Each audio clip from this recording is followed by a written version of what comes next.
right, you can watch that rock fall into that lake when I finish teaching you heart murmurs. Murmurs happen when blood struggles to move through the heart. Maybe a valve won't open, maybe it won't close. Instead of memorizing a million things, let's break it down, so even Quagmire could explain it. First up, systolic murmurs. These happen when the heart is squeezing, so you hear them between S1 and S2. Aortic stenosis. The valve is tighter than Lois when she sees my credit card bill. Harsh systolic crescendo decrescendo murmur at the right upper sternal border.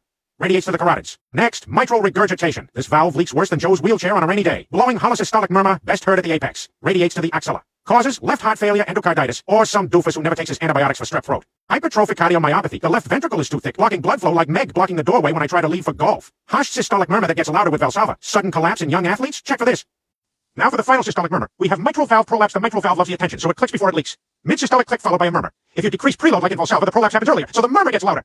Alright, now diastolic murmurs. These happen when the heart is chilling and filling up with blood. Aortic regurgitation. Blood is falling back into the left ventricle. Early diastolic blowing murmur. Wide pulse pressure, bounding pulses, and patient's head is bobbing. That's Demussi's sign, baby. Mitral stenosis. The mitral valve is barely opening, making a weird noise, like me when I step on a Lego. Opening snap followed by a diastolic rumble. If the patient had rheumatic fever, boom, you got your answer. Alright, let's make this stupid simple. Systolic murmurs? Think stenosis in big arteries or regurgitation in small valves. Diastolic murmurs?